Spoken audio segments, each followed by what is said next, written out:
qui ne sait ni lire ni écrire est aisément dupé par ceux qui le savent. La lecture est la plus noble des passions. Elle enseigne l'art d'écrire comme elle enseigne la grammaire et l'orthographe. Cette citation d'Antoine Albala montre la nécessité de savoir lire et écrire. Nous sommes à l'école maternelle Commandement supérieur du Plateau. Ici, comme dans toutes les écoles maternelles de Côte d'Ivoire, on accueille les enfants à partir de 3 ans pour les préparer à l'école primaire. Alors, bienvenue dans...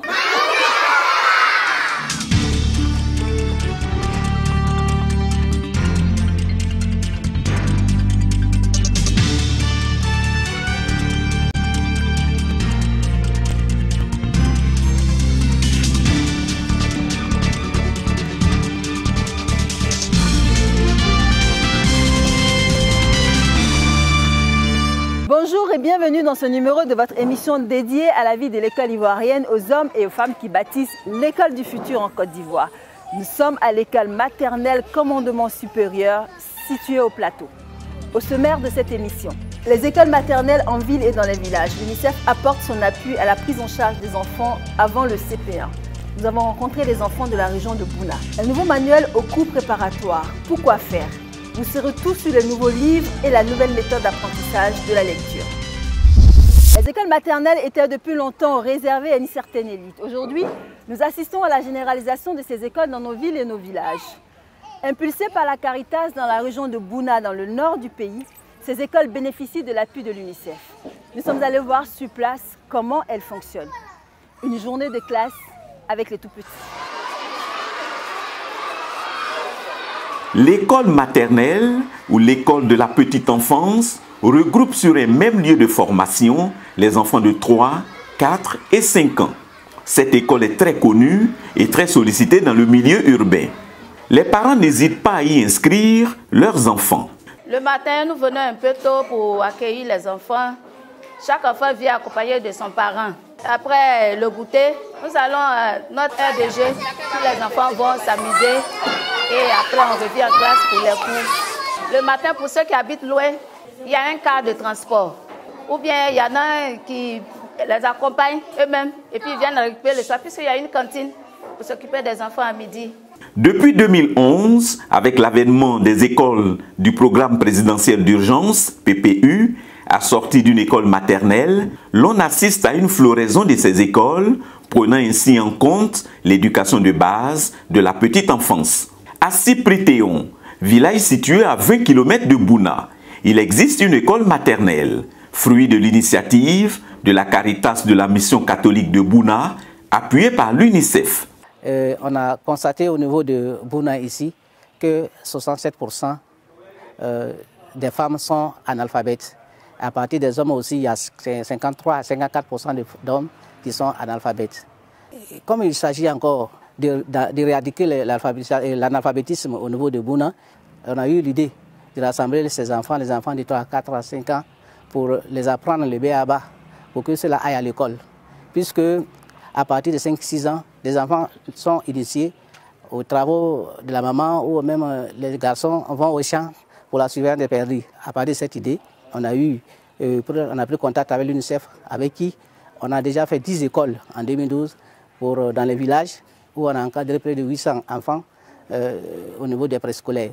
Cette action de l'UNICEF et de Caritas répond au désir des partenaires techniques et financiers d'accompagner l'État de Côte d'Ivoire à travers le ministère de l'Éducation nationale à préscolariser les enfants des communautés qui sont dans les zones urbaines, périurbaines et rurales afin que ces enfants puissent être préparés à affronter les apprentissages fondamentaux de l'école primaire. Ici à Cypriteon, comme tous les enfants des écoles maternelles de Côte d'Ivoire, la petite Nda Ndjoyi, 5 ans, en grande section, est réveillée par sa mère tôt le matin pour prendre son bain et ensuite se rendre à l'école.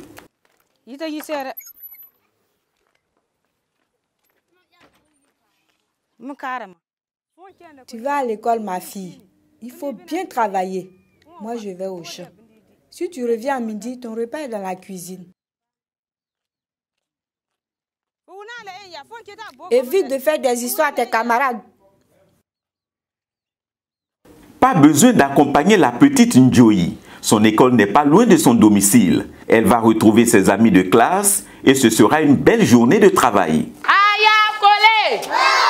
Aya Kole!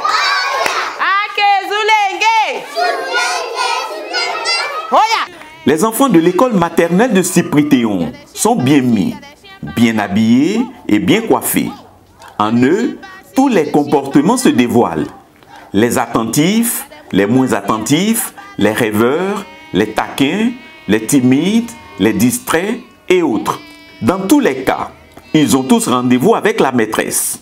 Aujourd'hui, ils doivent ressortir de cette classe avec pour objectif de savoir identifier les différentes parties de leur corps. Ça, c'est la tête. On regarde bien. Tout le monde dit la tête.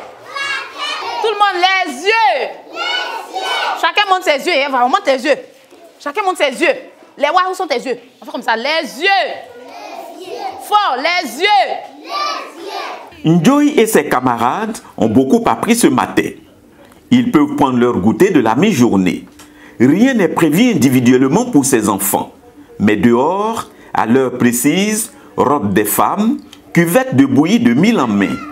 Elles intensifient le mélange pour le refroidir. Ce sont les femmes du club mère d'élèves filles, CEMEF, qui s'organisent pour nourrir les tout-petits. Nous faisons de la bouillie de mil, d'igname et des beignets pour nos enfants. Mais ce n'est pas suffisant. Nous voulons une cantine pour l'école. Nous remercions l'UNICEF d'avoir construit cette école pour nos enfants. Ces femmes mobilisées autour de l'école ont bénéficié de l'appui financier de l'UNICEF à hauteur de 250 000 francs pour développer des activités génératrices de revenus en vue d'une meilleure prise en charge de la petite enfance. À Cyprien, avec l'appui des partenaires et grâce à la volonté de la communauté, les choses s'organisent bien. Quand je suis arrivée ici, vraiment, les enfants ne pouvaient même pas dire « Maîtresse, permettez-moi de sortir, s'il vous plaît ». Mais maintenant, si on voit qu'ils viennent demander la permission pour sortir, donc on peut dire qu'il y a vraiment une amélioration. Et puis, il y a au moins certains d'entre eux qui essaient au moins de parler un peu le français. Donc, vraiment, on sent une amélioration. Donc, ce que j'ai essayé de faire, c'est d'instaurer l'uniforme. L'uniforme à l'école, ce qui rend encore plus joli les enfants qui viennent à l'école, ça les distingue des autres enfants du village. Voilà, mais on a vu ici, c'est vraiment difficile parce que les parents n'ont pas les moyens pour acheter l'uniforme, tout et tout. Voilà, donc on sollicite vraiment l'aide de l'UNICEF s'ils peuvent nous aider sur ce point-là. On a vraiment besoin des gouttes pour les enfants. Quand c'est comme ça, personne ne boit dans la goutte de son ami, la goutte individuelle, des toboggans, des balançoires dans la cour de l'école, des ballons surtout, des ballons, voilà, le matériel de décoration, voilà, le matériel d'entretien aussi. Voilà, des poubelles, des lave-mains, tout et tout pour les enfants. Dans le village, on n'a qu'une seule pompe. Ça fait qu'à l'école, on n'a pas suffisamment d'eau pour les élèves, pour le besoin des élèves. Donc, on a besoin d'une autre pompe dans la cour même de l'école. Vous savez, nous sommes dans une école maternelle. Et les tout petits ont besoin d'être dans un cadre attrayant. Et nous, en tant qu'agents de la vie scolaire, nous venons dans ces écoles pour faire acquérir les compétences de vie courante aux enfants. Nous avons fait remarquer aux membres du COGES qu'ils doivent tout faire pour délimiter cette école-là, ne serait-ce qu'en faisant une clôture en aviv. Dans la région de Bouna, une dizaine de structures de ce type sont impulsées par l'UNICEF.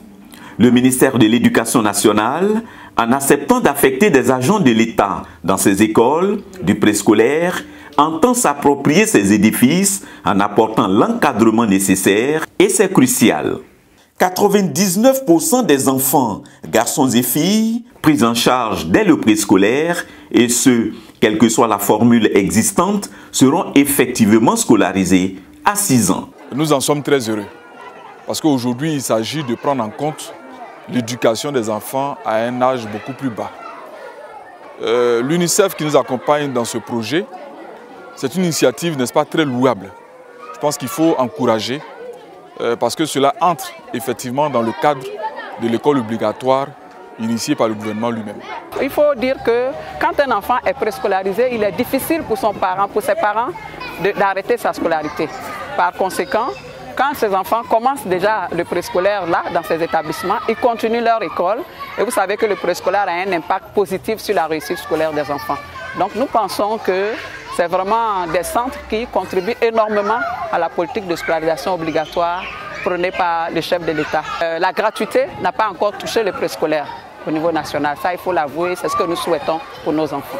À chaque jour suffit sa peine. En attendant que toutes les conditions soient réunies pour un meilleur apprentissage, les élèves de l'école maternelle de Cypriteon se retroussent les manches. À l'école,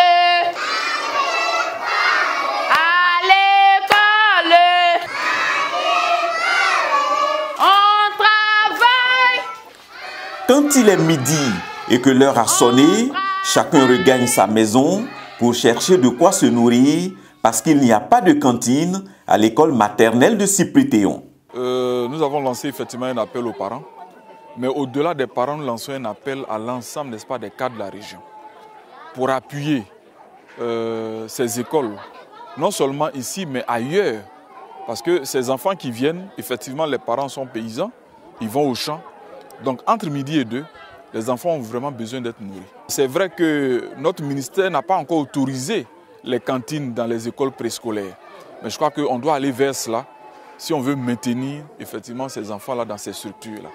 La petite Da Njoyi, en rentrant à la maison, se souvient que maman lui avait laissé de la nourriture avant d'aller au champ. Elle récupère son repas pour pouvoir reprendre le travail l'après-midi. Les élèves de l'école maternelle de Cypriteon ont de la chance. Une école de 3 classes, assortie d'une maternelle, est en train de sortir de terre et ouvrira ses portes l'année prochaine grâce à l'Union européenne. Et c'est sans doute que l'école communautaire de ce village fera désormais place à une école primaire formelle. Je suis avec Madame Touvalé, directrice de l'école commandement supérieur du plateau. Madame, en quoi est-ce utile de mettre les enfants à l'école maternelle? C'est très utile de mettre l'enfant à l'école maternelle parce que l'école maternelle prépare les tout petits à affronter le CPE. Nous faisons un peu de tout comme au primaire. Vous me dites que vous faites de la pédagogie, mais très souvent, on pense que les enfants, quand ils viennent, c'est jouer ou faire du dessin. Comment vous faites? Comment vous y prenez? Bien, vous savez très bien qu'à la maternelle, on ne peut pas ne pas jouer avec les tout petits. C'est à travers le jeu qu'on peut leur apprendre, on peut leur inculquer quelque chose. Même les mathématiques, en faisant les mathématiques, on fait du jeu. Donc, ce n'est pas seulement jouer, c'est pas seulement, même le dessin. C'est vrai qu'on nous dessinons, c'est un jeu, mais on inculque quelque chose à l'enfant. Tout à l'heure, on était au jeu, les enfants étaient en train de grimper. C'est vrai un jeu, mais en classe, on leur demande, prenons par exemple le sport, en EPS. Ils font de l'EPS à 3 ans? Ils font de l'EPS. Le grimper, par exemple, c'est à travers le jeu qu'on appelle la cage à écureuils que les enfants apprennent à grimper. Mais c'est un jeu. On penserait que l'enfant est en train de jouer, mais à travers ce jeu, il apprend quelque chose. Les écoles maternelles, qu'elles soient en ville ou dans nos villages, qu'elles soient intégrées aux écoles élémentaires ou organisées dans le cadre communautaire, sont encouragées car elles préparent les tout-petits à l'école primaire. En effet, 99% des enfants qui fréquentent l'enseignement préscolaire avant 6 ans seront effectivement scolarisés et maintenus dans le circuit scolaire. L'école obligatoire commence par la préscolarisation des enfants.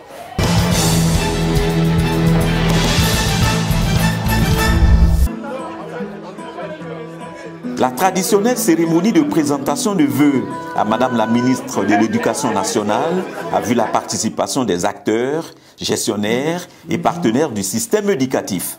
Bonne et heureuse année 2016, Madame la ministre. Ces mots sont passés sous les lèvres de chaque représentation pour saluer l'effort incommensurable abattu ces 5 dernières années pour l'école ivoirienne et surtout la reconduction de Madame la ministre à la tête de l'éducation en Côte d'Ivoire. À cette occasion, la première responsable de l'éducation en Côte d'Ivoire a partagé son rêve de voir tout le monde rassemblé autour de l'école ivoirienne pour former cet Ivoirien nouveau à même de participer à l'émergence de la Côte d'Ivoire. La Journée nationale du mérite et de l'excellence, initiée par le ministère de l'Éducation nationale, a connu sa 3e édition au lycée Sainte-Marie de Cocody sous la présidence de Madame la ministre Kandia Camara. Les récipiendaires, au nombre de 3, composés des 3 meilleurs élèves au CEP, au BEPC et au baccalauréat, ont été primés. 10 millions pour les premiers, 1 500 000 pour les deuxièmes et 1 million pour les troisièmes. À cela s'ajoute un trophée, un parchemin et un diplôme. Convaincu que l'école est le foyer d'incubation de l'Ivoirien nouveau, Kandia Camara a appelé ces derniers à poursuivre les efforts et à incarner ce grand rêve de faire de l'école un moteur de l'émergence de la Côte d'Ivoire. Le ministère de l'Éducation nationale a décidé cette année de faire de la lecture au cours préparatoire une priorité. Et pour cause, 10% seulement des enfants qui finissent le CP1 savent lire correctement. Il fallait réagir.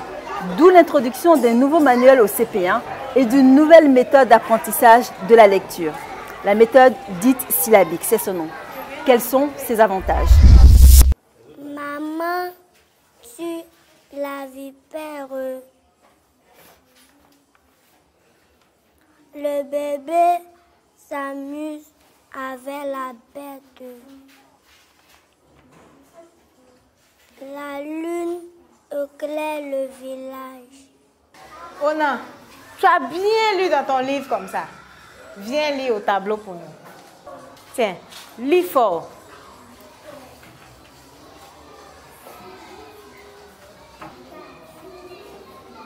Tu n'arrives pas à lire. Tu n'arrives pas à lire. L'élève Onan Nyungi Joan Christ est au cours préparatoire première année CP1. Il n'hésite pas à ressortir les phrases clés de son livre de lecture lorsque celles-ci sont associées à une image. Mais une fois l'image cachée, il est dans l'impossibilité de lire la phrase, encore moins d'identifier les mots de la phrase clé. Vous voyez, l'enfant n'arrive plus à lire la phrase. Quand on enlève l'image, il n'arrive plus à lire correctement la phrase. Parce que à la maison, il a l'habitude d'associer les images aux phrases. Mais dès qu'on enlève l'image, l'enfant est bloqué. Il ne peut plus lire la phrase. En fait, il ne lisait pas la phrase. Il disait la phrase en rapport avec l'image qu'il voyait. Comme l'élève Onan Christ, ils sont nombreux ces enfants qui font leur premier pas à l'école primaire et qui sont confrontés à l'épineux problème de la lecture. Il faut dire que pour lire, on lit une écriture. L'écriture, c'est un ensemble de signes ou encore un ensemble de graphies. Donc la lecture, c'est arriver à décoder ces signes-là et à les comprendre. Donc un enfant qui arrive à décoder les signes d'écriture et à comprendre, on dit qu'il sait lire. Donc la lecture comprend deux compétences. La compétence du décodage de signes et puis la compétence de compréhension après le décodage. On observe l'image. Qui va me dire ce qu'il voit? On voit des maisons et des hommes et des arbres. On voit une femme qui pile. Qu'est-ce qu'on voit d'autre? Je vois une fille qui porte une cuvette. Comment on peut appeler cette fille? On peut l'appeler Lucie. On peut l'appeler Julie. On va choisir le nom de cette fille, on va l'appeler Ama. Qu'est-ce que Ama porte sur la tête? Oui? Ama a un panier sur la tête. Ama porte une cuvette.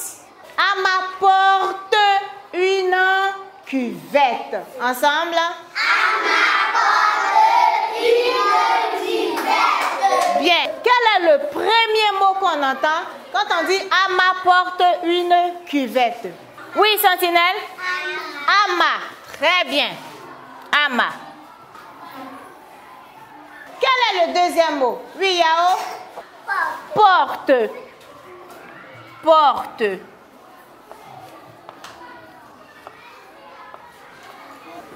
Nous allons lire la phrase. Ama porte une cuvette. Je dis culotte. Cuvette. Cube. Qu'est-ce qu'on entend qui est pareil? On entend cul. On entend cul. Très bien. Lu. Lu. Nu. Qu'est-ce qu'on entend qui est pareil? Oui, Fanuel. On entend U. Un banc pour elle. Un banc encore. Bien. On écrit U. Montrez. C'est bien, c'est bien, c'est bien, c'est bien. Vous voyez, pour arriver à la lettre son U, nous avons parcouru un dessin. D'abord, pour que les enfants puissent faire ressortir une phrase clé qui contient la lettre son U. Le dessin d'abord, il est ambigu. Il y a plusieurs autres images d'attraction qui peuvent gêner l'enfant, qui peuvent détourner son attention. Et nous avons eu une phrase clé. De la phrase clé, nous avons un mot-clé. De ce mot-clé, nous avons une syllabe qui contient la lettre son à l'étude. Et donc, la démarche est trop longue pour arriver à la lettre son à l'étude. L'enfant découvre les lettres de l'alphabet à travers les leçons de lecture. Ainsi, les 4 premières leçons identifieront les lettres sons A, O, I et U. À la différence de l'ancien manuel qui part de la phrase à la lettre son en passant par le mot-clé et la syllabe, le nouveau manuel va droit au but en proposant un mot dans le vécu de l'enfant pour en extraire la lettre son et l'associer à des consonnes en vue d'obtenir des syllabes, des mots et des phrases par la suite. Et on observe l'image. On observe l'image. Qu'est-ce qu'on voit? Oui, Quadio, Espérance. Parle fort. Très bien. Un, anana. Bien. Qu'est-ce qu'on entend premier quand on dit anana? On entend A. Très bien. On entend A. On va écrire A. On regarde au tableau. D'abord, j'utilise lui.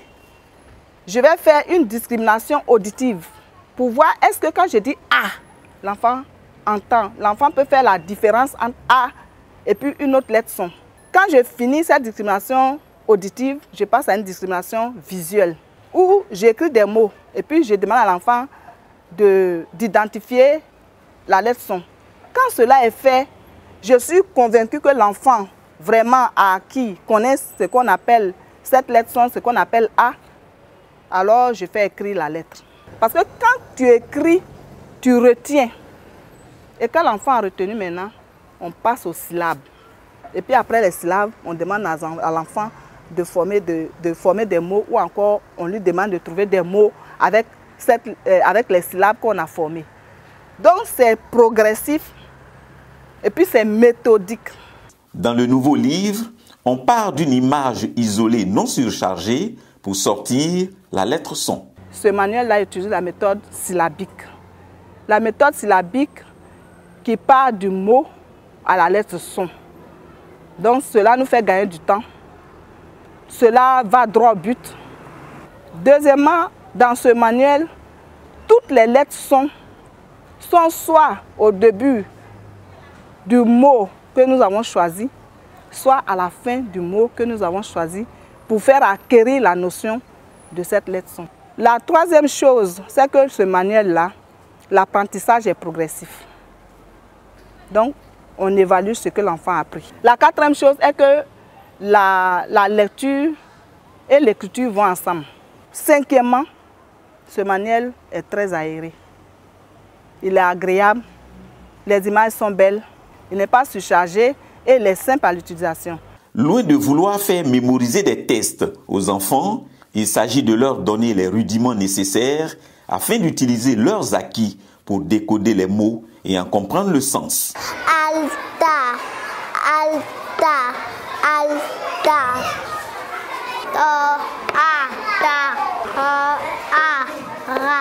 Mais il est fondamental que les enseignants s'approprient le nouvel ouvrage pour relever les défis de la lecture dans l'éducation de base. Le directeur avec des équipes vont aller expliquer comment ces manuels doivent être utilisés.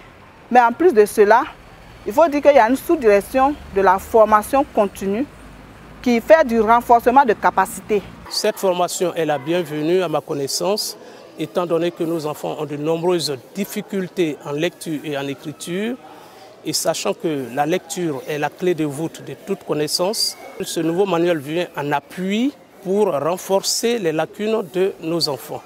Le nouveau manuel apprend à lire, certes, mais il prépare également l'enfant à l'écriture en lui donnant des automatismes pour la représentation des graphismes.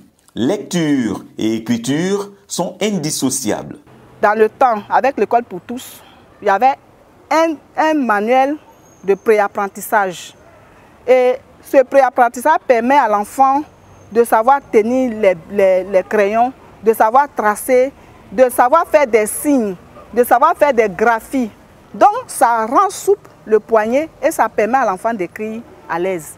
Nous avons trouvé bon qu'il fallait prendre en compte ce préapprentissage-là. Trop d'enfants arrivent encore en fin de CP1 sans savoir lire ni écrire. Ce défi, l'école de la République a décidé de le relever. Merci Madame la Directrice. Merci à vous. À bientôt pour un autre numéro de votre émission Ma Nouvelle École, le dernier samedi du mois prochain. Au revoir les enfants.